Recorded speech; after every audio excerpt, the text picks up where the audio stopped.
Hey, hi everyone. My name is Kristen LaFontaine. I am the team nutritionist for Team Get Running, and I am here today to talk to you guys about carb loading and race day fuel. So these topics might be particularly timely for those of you running a fall marathon, but even if maybe you're running a half or if you're planning on running a marathon in the spring, you can definitely still take things that you can apply to training away from this call, and then you can just, refer to it again when you start your marathon training for the spring. So, yeah, let's just dive right in here. First, we're going to talk about the days leading up to your race. So first, we're going to talk about the carb load.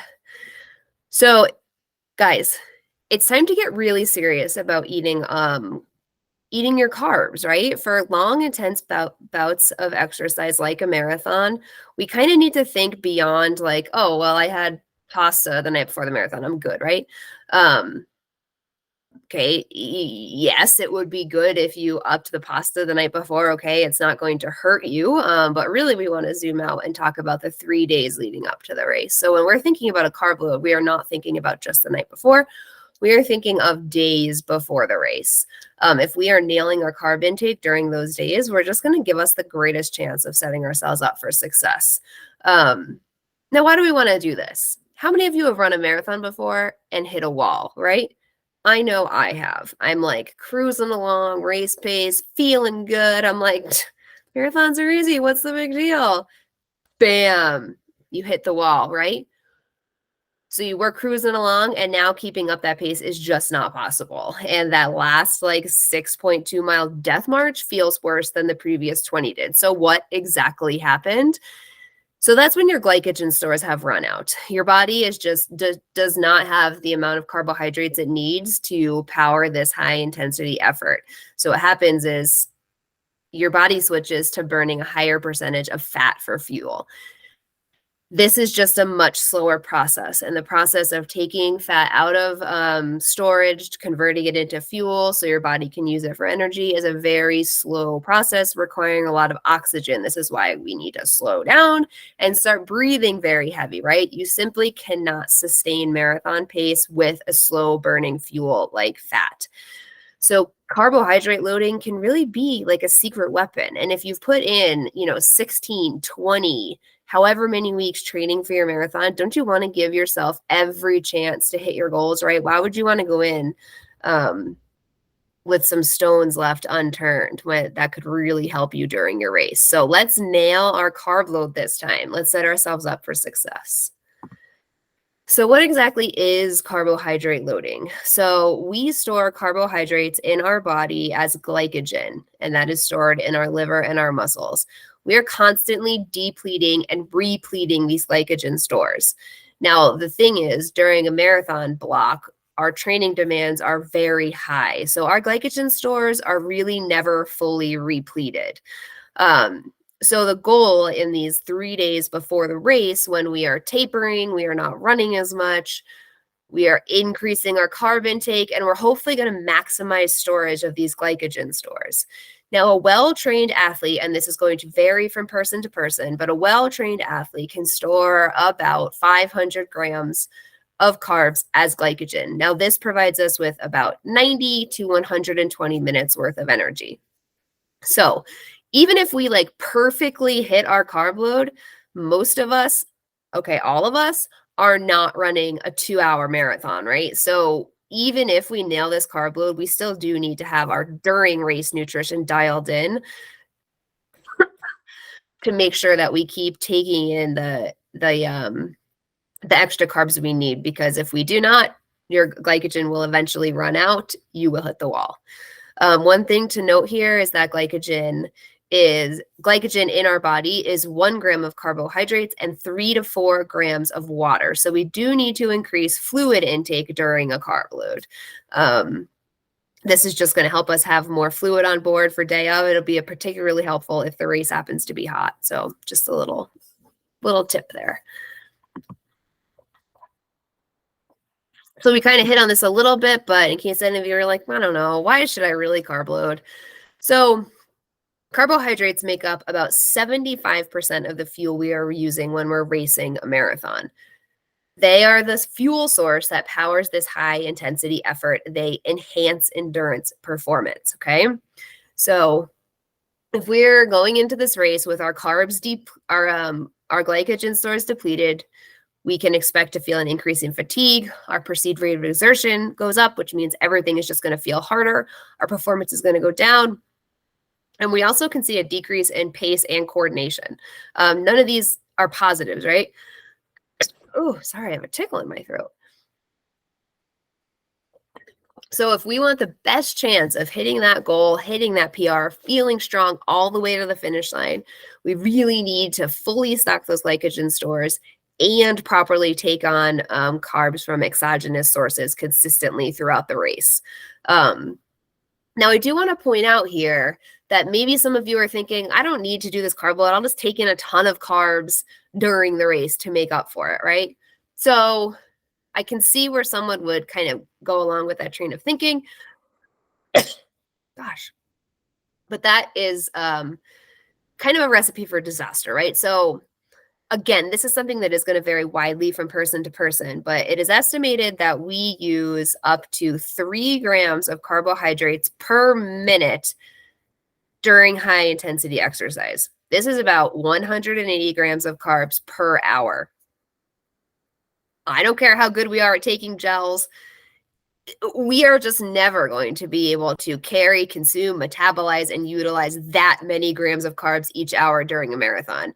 We need to take a reasonable amount of carbs each hour during the marathon and have backup in the form of fully stocked glycogen stores. Okay, I've convinced you, I hope. How do we carb load? What does this actually mean? Okay, so a carb load looks like about 3 days out from a race is when you start carb loading, right? So this would be Thursday for a Sunday race. A lot of marathons are on Sundays, right? So how much are we talking about? So we are talking about eating 8 grams of carbs per kilogram of body weight per day for these 3 days. So what exactly is that?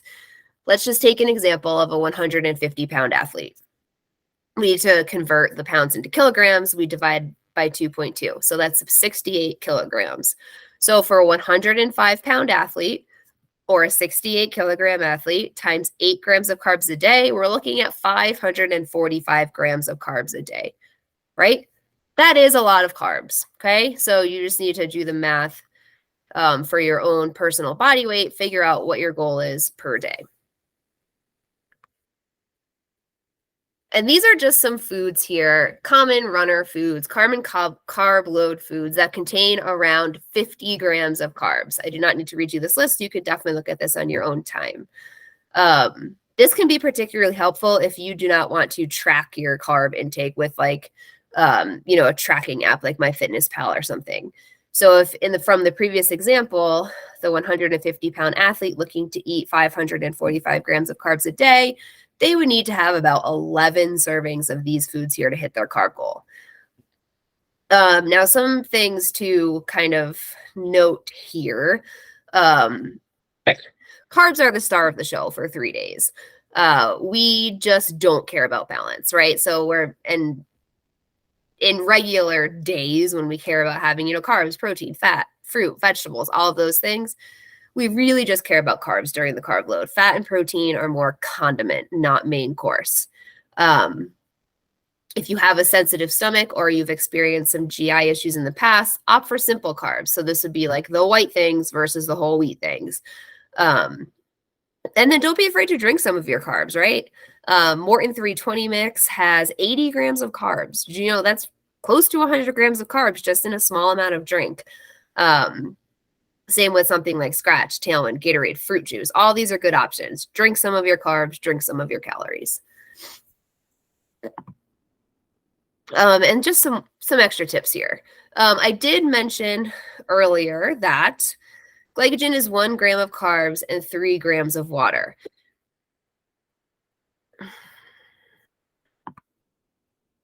If you're carb loading correctly, you are going to hold on to a decent amount of excess water. you are going to feel doughy, you're going to feel puffy, you're going to feel bloated, right? This is normal. This means you are doing it right. Stay off the scale during a carb load, okay? If that's going to bother you, do not look at the scale. Also, this is just a little aside. This is why a lot of diets that say, lose 30 pounds in 10 days or whatever ridiculous claim it is, tell you not to eat carbs. All you're doing is depleting your glycogen stores. You're losing water weight. You're losing water weight. You're not losing fat, right? So that's kind of why that works. If any of you are more interested, we can talk about that on the side. But a properly executed carb load will leave you feeling a little puffy on race day, right? This is maybe not how you want to feel. You want to look a certain way, right? I guarantee you will be happy when you finish. If you've properly executed this carb load, you're going to use that fluid during the race. Again, it is just water. Now, because you need this excess water, you do need to up your fluid intake a bit during your carb load. You can alternate between plain water and an electrolyte beverage of choice so you're not getting bored. Now, I do recommend sticking with simple carbs that are low in fat. So if you're thinking this is awesome, I'm just going to eat cookies and cake and donuts and french fries for 3 days before the race, those things also come along with a bunch of fat. They will make you feel fuller. They will delay gastric emptying. They're just going to take the room that could be for more carbs. So I would stick to the more simple options. Again, we don't care about balance during a carb load. Carbs are the star of the show. Everything else is a condiment. If you're super sick of carbs by the end of this, you definitely did something right. And then the day before the race, consider eating dinner early, making lunch your largest meal of the day to ensure, you have full digestion. If you're someone that's no, I can eat a full dinner before, it's not going to make a difference, that's fine. You just need to know yourself. Hopefully you've practiced this during your long run. Okay.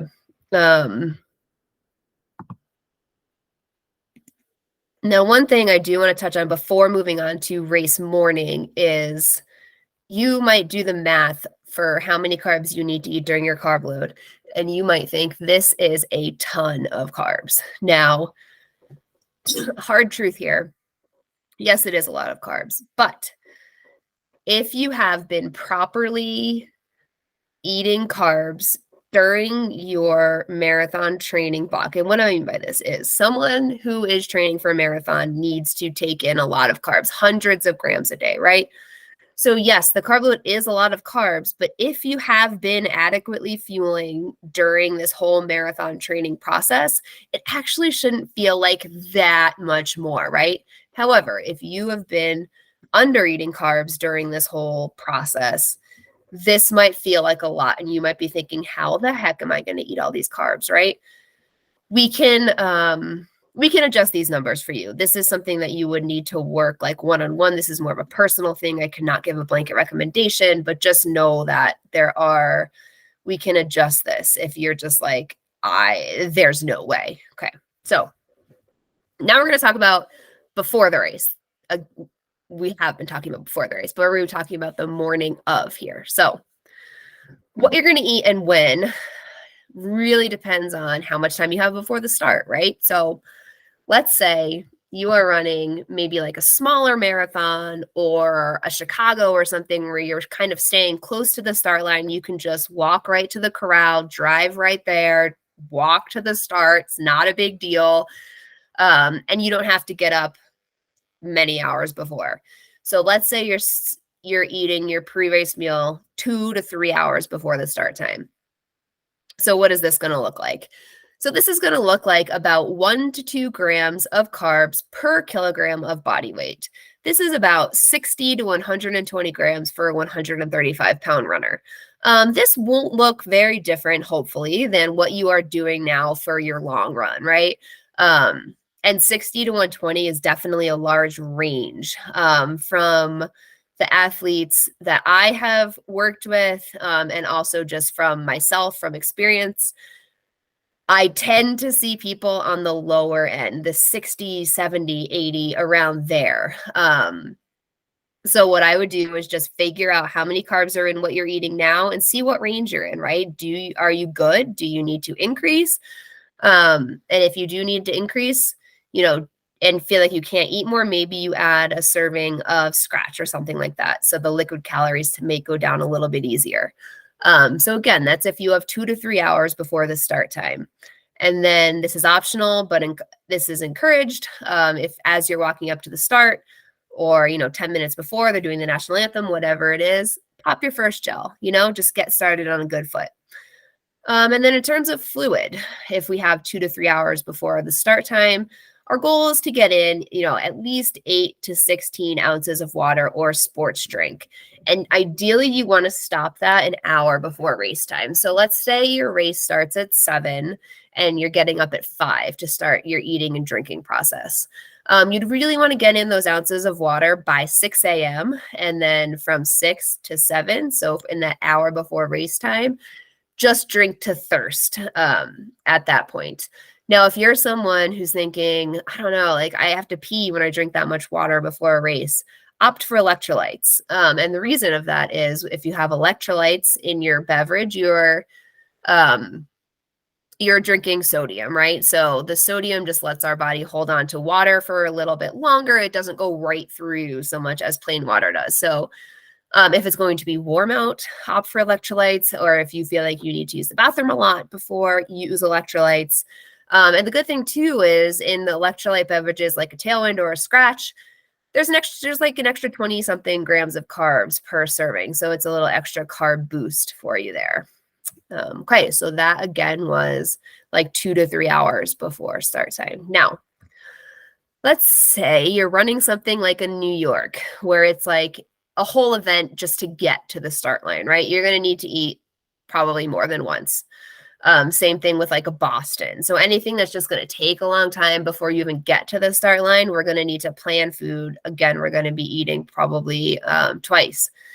So let's say you have 4 or more hours between when you wake up and between when you start running. So here, about 4 hours before start time, we're looking at about 0.5 to 1 gram of carbohydrate per pound of body weight. This is not all that different from the 2 hour to 3 hour recommendations, 65 to 135 grams for a 135 pound runner. But here you can add a little bit of fat and protein if it agrees with you. So, if you want to put an egg on your toast or a peanut butter and a nut butter, something that might be adding a little protein and fat, you have 4 hours to digest it, right? If you know this is going to work for you, feel free to do that. And it might just help you not be super hungry during like the half a day you have before the race even starts. And then 1 hour before, you are going to want to top it off. So you're going to want to have about another 0.5 gram of carbs per pound of body weight. Ditch the fat and the protein, stick with simple carbs. So this is around like 65. It'll probably be like 50 to 80 grams of carbs for most people. Again, this depends on body size.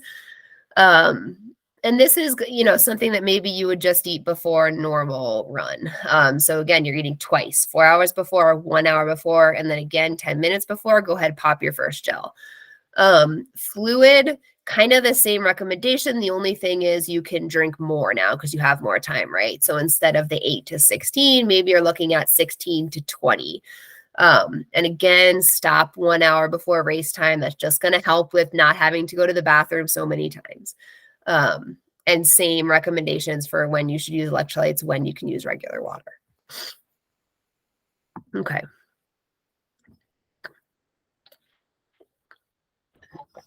So now let's talk about during the race. Okay. The name of the game during the race. We want to fuel early and often. I have mentioned before, even with a perfectly executed carb load, you are not storing enough glycogen to get you through an entire marathon. So you do need to be taking in carbs as you're going in the form of gels. Choose carb drink. You know how many times I read this over? Carb drink throughout the race to avoid hitting the wall. You are going to start taking gels before you feel like you really need them. The fact is, once you feel like you need a gel, you're already in a hole. If you are in a hole, it is going to be hard to dig yourself out of. Just remember that every item of fuel you are taking in is saving glycogen for the end of the race. So like we said, you can't finish the race just with what you're having your glycogen. I mean, you can, it will not be pretty. You probably will end up shuffling to the finish line, right? Every item of carbohydrate that we are taking in the form of our gels or our drinks or our chews is saving glycogen for the end of the race. Running pace and performance are enhanced with adequate carb intake.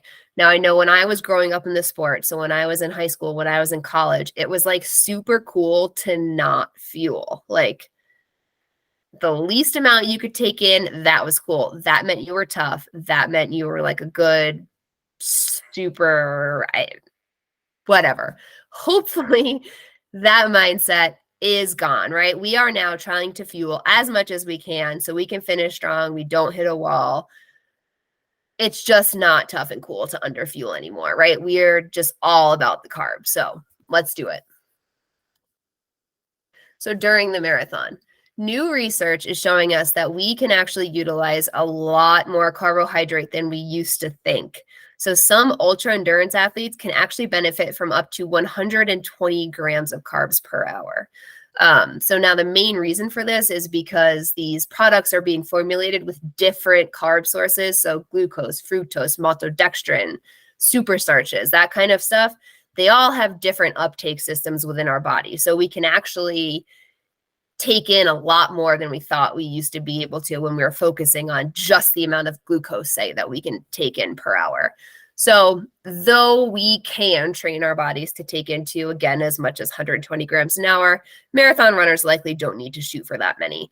A good goal that I would like to see you all aim for is at least 50 grams an hour. And that can be a combination of gels, chews, and drinks. If you want to make it a little bit easy, start taking one gel every 30 minutes and go from there. Now for hydration during the run, this is a little more difficult, right? Hydration is highly personal. Everyone has a different sweat rate. Everyone has a different sweat composition. I cannot really give a blanket recommendation, but if I had to, I would say if you're unsure of where to try to get in about 5 to 10 ounces of fluid per hour and 500 to 600 grams of sodium per hour. So when you're looking at creating your race day plan, you're going to look at how many carbs you need per hour, how much fluid you need per hour, and how much sodium you need per hour. Those are kind of the big three. And then you figure out what combination of sports drink, water, gels, chews is going to get me there. Salt stick tabs, so there is a lot to think about when it comes to during marathon fuel, and hopefully this is something you have all already been practicing with your long runs. Okay, let's talk for a second about caffeine. If you respond well to caffeine, it can be a really beneficial part of your race plan. Research has showed that caffeine intake can decrease perceived effort, give you a little mental boost, and decrease the perception of pain. But if you're taking too much, or if you're someone who is very sensitive to caffeine, you probably well know that it can cause GI distress and anxiety and like jitteriness. So this is something that you want to think about if it's something you want to put into your race plan, and just be strategic about it. So the recommended intake is 3 to 6 milligrams of caffeine per kilogram of body weight during your race. So that's about 180 to 370 milligrams for a 135, 36-pound runner. So if you guys are Morton fans, which I know a lot of people are these days, 2 of the Morton gels fit right in that range. So if you're like, okay, I'm going to take 9 gels during the race, and 2 of those are going to be the caffeinated gels. Now, those ones are probably the highest. I don't know of any gel that has more than 100 grams of caffeine in it. A lot of the other ones will have like 50 grams, maybe even less, like 30 grams. So those you might be able to take more than 2 and pepper them in throughout your race. But one thing to know is that this, again, what a surprise, varies from person to person. But studies have shown that caffeine levels peak in the body about 1 hour post-consumption. Now, I've had some people say, no, I notice it in like 15 minutes. This is just something you need to personally know about yourself. So if you want to practice this, take your caffeine gel, kind of try to remember what time you took it, and then see how long it takes for you to feel that jolt. But the way you can kind of utilize this to your advantage during your race is if there's a part of the course that's particularly difficult. So, maybe for New York, it's I think it's the Queensboro Bridge where you're like running a little bit uphill. There's no crowd. There's just runners everywhere. It might just be like a little more mentally challenging part. Maybe, 45 minutes to an hour before that part is when you take a caffeine gel. So you can take it before you want it to kick in at the hard part. This is something that is going to take a little bit of studying the course and just kind of writing out your plan and figuring out when you're going to take the caffeine. But just, a little tip there that can help you increase performance. Okay, so now let's look at an example of someone who is trying to run a 3-hour and 20-minute marathon, and they're trying to figure out how many gels do I need to take? What am I looking at here? So a 3-hour and 20-minute marathon is roughly a 3.3-hour marathon. And again, goal carb intake, at least 50 grams an hour. So an easy way to figure out how many gels you need to take. First, let's say, how many carbs total do I need? So if you're running for 3.3 hours and you need 50 grams an hour, just multiply that out, right? That's 165 grams total for the entire marathon. Now, so you know how much you need to take total. So let's look at your gel. How many carbs are in a gel, the gels that you prefer to take? For the example, I chose 23 just because that is kind of a good average amount. Some have 25, some have 19, right? So I kind of tried to pick something that was in the middle. You'll just have to use the number for the gels that you prefer. So if you need 165 grams an hour and you are taking in 23 carbs per gel, we are looking at 7 to 8 total gels during a race. Okay, I'm going to stick, some in my bra. I'm going to stick some in my shorts. I'm going to carry some. Maybe you're wearing a backpack. Maybe you're wearing a waist belt, right? Just so you're going to figure out how to carry all these gels. And then you say, okay, so how often do I need to take these gels? So let's say you go with 8 instead of 7, right? We like to do more if we can. So over the 26.2 miles, if we are looking to take 8 gels, that would be one about every 3 miles to 5K. That's something that'll make every time, 3, 6, 9. It makes it easy to remember. So every time you hit the 3 miles, you take another gel. So let's say you're carrying a handheld with scratch or something similar to that. 1 scoop of scratch is 20 grams of carbs. Let's say you'd use that handheld for about 2 hours of the race. You get an extra 10 grams of carbs for hours 1 and 2. That's great, right? Not all of you are going to want to hold a handheld. I bet actually it will be the minority of you that will, but just in case you do, that's how you can kind of figure out how you're getting your extra carbs. And again, we want to fuel early and often. So it's okay if you're taking in more carbs at the beginning. If at the end, maybe you're just tired, your stomach hurts, you just do not want to take your last few gels. Of course, that's not recommended. I would like you to take all of your gels, but sometimes you just cannot. At least for the first 3, 6, 9, 12, 15, 18, whatever it is, look at all those carbs you already took. Look at the scratch you already took, right? So even if you're missing out at the end, you've spared glycogen that whole time and you're still sitting in a better spot than you were if you hadn't been fueling early and often. So, okay.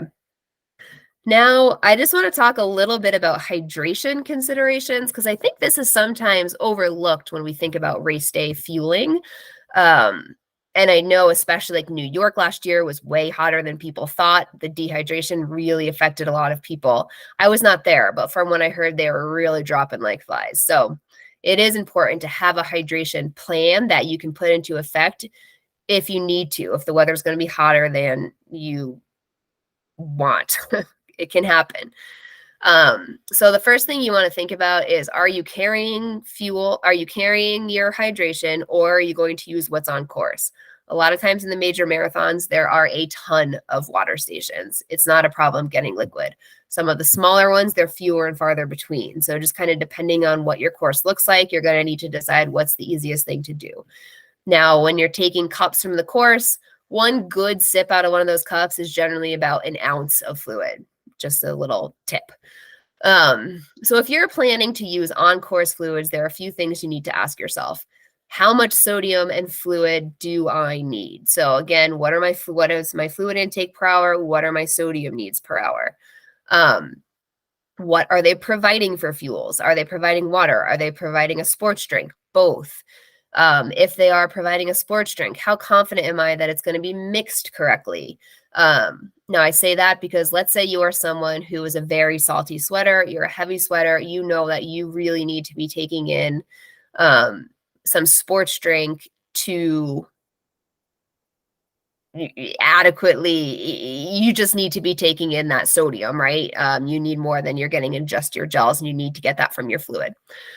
So let's say you're counting on the on-course fluid to get your sodium in. Most of the sports drinks come in just like bulk powder, and then volunteers or whoever are responsible for mixing it all up. So how do you know they're mixing it, right? What if it's like way too concentrated? What if it's not concentrated enough? You just might not be getting the amount of sodium that you think you are based on like what the website says. So something to keep in mind. Have you practiced with the brand that is going to be on course? How far apart are the aid stations? Do the aid stations match up with when I need to take my gels? So just a little note here, unless you have something like a hydrogel or an isotonic gel, they do ideally need to be taken with water. So if the aid station is at like mile 2 and your gel is at mile 3 and the next one's not till mile 5, that's not ideal, right? So this is just all stuff that you kind of need to think through when you're making your race plan. And then how many cups do you need to grab at each station? That is going to depend on how many aid stations there are, per hour based on your race pace and how much fluid you are planning to be taking in per hour. And especially with hydration, a lot of this is just going to depend on the weather. So you can kind of have different plans for, okay, this is like 40 and cool. This is 70 and sunny. But you may not be able to nail down your official hydration plan until a few days before, until you get the forecast. So, but definitely something you could start thinking about, and practicing ahead of time. Okay. Is your head spinning? Right? This is a lot. And I know I probably talk fast, but you can go back and look through these slides to slow it down, do the math yourself, figure out what you need, right? But if you're like, I do not want to put the brain power into figuring this out, can someone else please do it for me?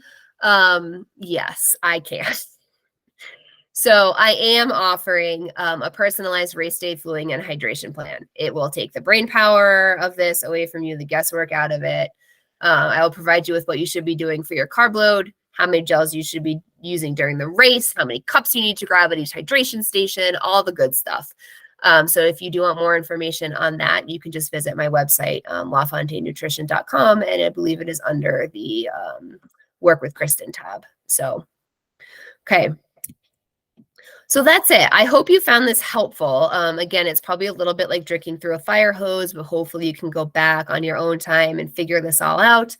But, I know a lot of you probably have big goals for the fall, and I just want to really help you to make sure your fueling situation is going to help you get there. So if you have any questions, please reach out. Again, the personalized race day fuel and hydration plan is available if you are interested. But good luck to all of you running fall marathons this year. I am right there with you. So I know we're like in these big mileage weeks right now. It's getting real. So good luck, everyone. And I will talk to you soon.